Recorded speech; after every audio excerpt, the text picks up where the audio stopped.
Voice of America Washington से news minute के साथ मैं हूं आयशा खालिद। चीन में स्टॉक मार्केट में लगातार दूसरे दिन बेहतरी के बावजूद मार्केट की गैर मुस्तहकम सूरत हाल पर खदशात मौजूद हैं। ये खदशात चीन में गुज़िश्ता जून से जारी मंदी की सूरत हाल और इसके बायस चीन की मार्केट के 30% के डूबने के बाद पैदा हुए थे। चीन की जानिब से गुज़िश्ता 2 हफ्तों में सूरत हाल को सहारा देने के लिए कई इक़दाम किए गए हैं और स्टॉक मार्केट में बेहतरी का क्रेडिट इन्हीं इक़दाम को दिया जा रहा है।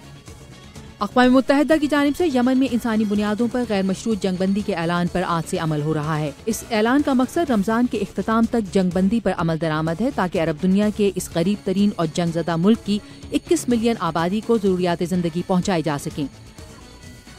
यूनान की पार्लियामेंट मुल्क को दिवालिया होने से बचाने के लिए यूरोप की जानिब से मजीद कर्ज के बदले में मुजव्वज़ा मुआशी इस्लाहात पर आज गौर कर रही है। ये इस्लाहात यूनानी वज़ीर आज़म की जानिब से यूरोपीय यूनियन के फाइनेंस मिनिस्टर्स को कल पेश की गई थी।